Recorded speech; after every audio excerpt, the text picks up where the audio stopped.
we need to catch up with our guy, Ian Castleberry, ready to talk some Major League Baseball headlines, and we always appreciate Ian playing with us. How you doing, buddy? I'm all right. How are you? Very well, Ian. Thanks very much. He keeps busy, folks. He covers the Dodgers for SI.com. Ian has also written for Yahoo Sports, Bleacher Report. He's currently a writer and editor for AwfulAnnouncing.com, and be sure to like Awful Announcing on Facebook, and also the podcast as well. And Ian, somehow you managed to find time for us. We appreciate that. Of course. Hey, our pleasure, man, to have you. You bet. All right, Justin Verlander, done for the year. That's surprising news in its own right, but Ian, Verlander's going to need Tommy John surgery. That's next level news right there. He's 37 years old, I believe, but he's a monster competitor. Do we see Verlander again in an Astros uniform?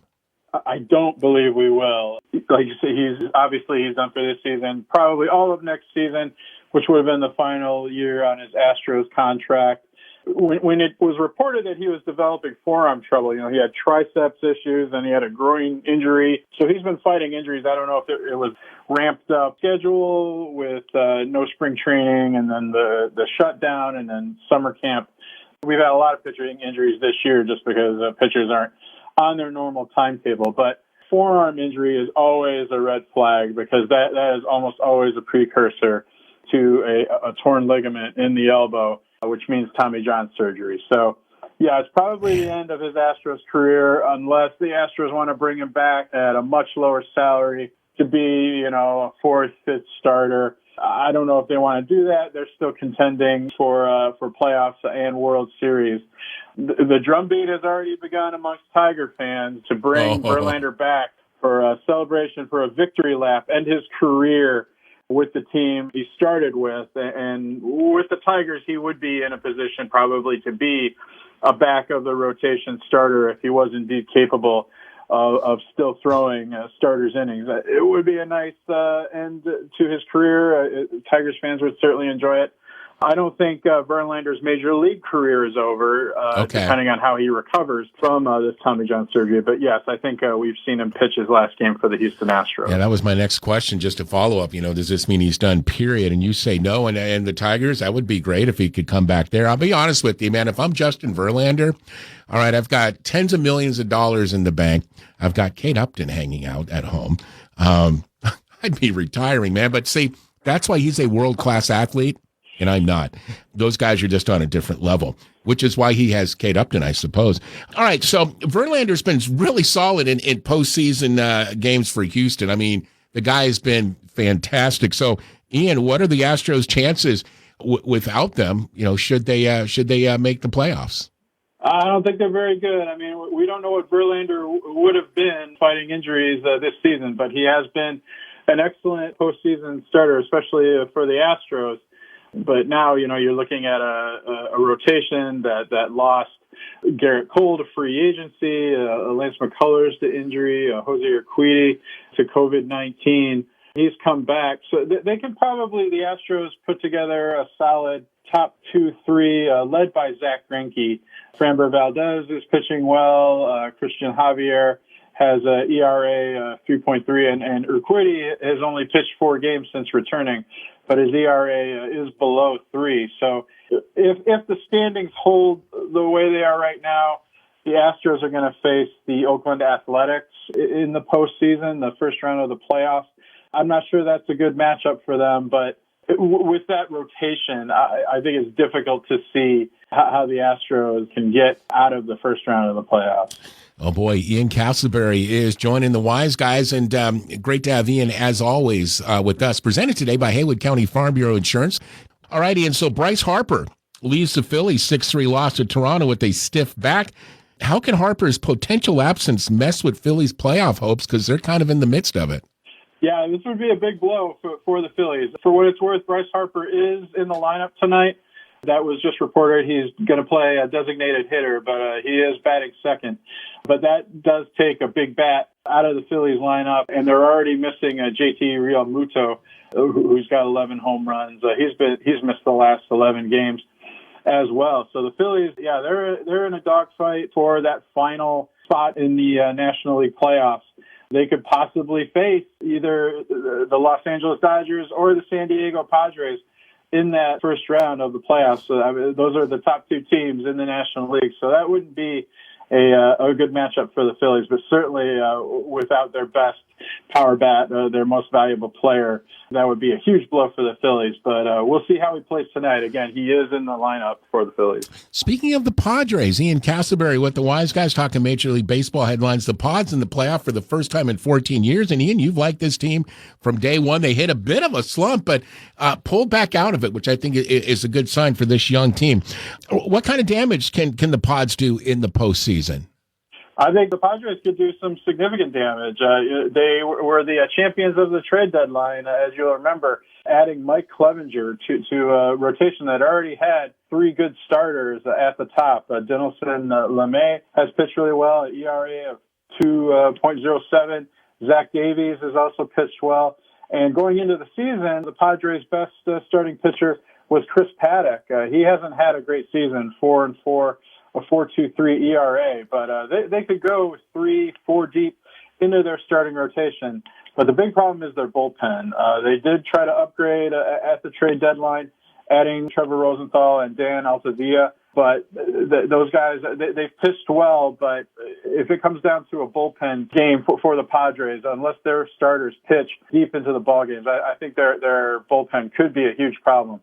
But maybe their offense will make up for that. They have two National League Most Valuable Player candidates in their lineup. Fernando Tatis Jr. has gotten all of the acclaim this season, one of the best young players in baseball, putting up MVP numbers. But Manny Machado, who has somewhat become a forgotten man out there in San Diego, but he's had an outstanding season. He's batting .314, 16 home runs. You add those two with Eric Hosmer. Jake Cronenworth could be the National League Rookie of the Year. Will Myers also having a good season. So this is a bad matchup, really, for any team that the Padres face opening in the playoffs, which right now looks like it could be the Phillies or maybe the Cincinnati Reds. There's a real jumble there for those last 2-3 spots in the National League playoffs. Hey, before we get to the story regarding your Tigers, Kyle Schwarber, benched by manager David Ross of the Cubbies, but not due to his bat, Ian. What's going on there? Yeah, Kyle Schwarber had a bad misplay in left field, let a ball get in front of him, and then kind of lollygagged after, to use a term from Bull Durham, and allowed a runner to get to third base, which probably should have just been a double. But because Schwarber didn't hustle, it ended up turning into a triple. David Ross said afterwards that he didn't really have any issue with Kyle Schwarber's effort.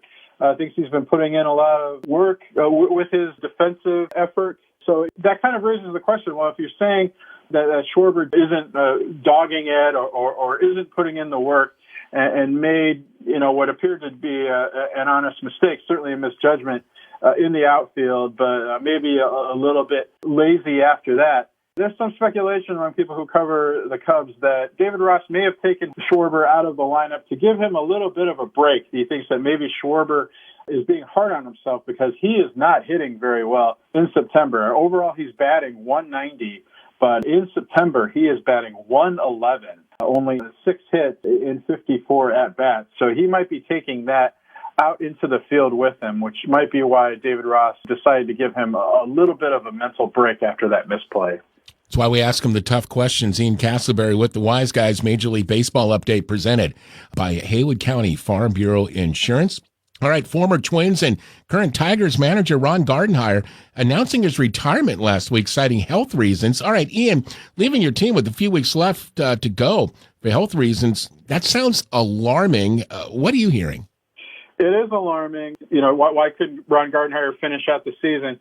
Of course, there have been concerns all along with Ron Gardenhire, 62 years old, at an age where COVID is a little more vulnerable to that. But he has had some health issues recently, some gastrointestinal difficulties, and I think just the stress of managing along with the health difficulties that he's had has apparently really caused a lot of stress for Ron Gardenhire. He said to reporters after this announcement was made that his hands had actually been shaking the past couple of days as he's been getting ready to manage. So I think it was just a situation where Ron Gardenhire didn't really feel he could do it anymore or was worried about it and talked it over with the Tigers, and they just decided, even with so little time left in the season, let's just call it a season for Ron Gardenhire. He almost certainly wasn't going to be back as Tigers manager. So I think they just decided to get a head start and make sure Ron Gardenhire can get out of the season and maintain his health. Hey, and look, if the Tigers were in it for a playoffs postseason berth, he'd probably, probably try and gut it out. These are tough decisions to make for sure. Wish Ron Gardenhire the best in health and otherwise as well, moving forward. And I think the leader in the clubhouse to replace Ron Gardenhire with the Tigers is Don Kelly, the Astros first base coach. Thank you. Is that interim or a permanent? That would be permanent. Don Kelly, a former player for the Tigers, very popular with the front office and the fan base, kind of a manager in training. This is great for the Tigers. There are so many candidates available. I mean, they may even, I don't think they will, but what if they took a shot at A.J. Hinch or Alex Cora? Both of those guys fired for their place in cheating scandals. But Tigers certainly getting a head start. I don't think it was intended that way, but there is a huge field of candidates for them to choose from. Wow. All right. Well, we'll see where that one goes. As always, Ian's on top of it for us. Thanks so much, my friend. Okay, thanks so much, Pat. Always appreciate you, Ian. Ian Castleberry with the Wise Guys. Ian's appearance presented today by Haywood County Farm Bureau Insurance.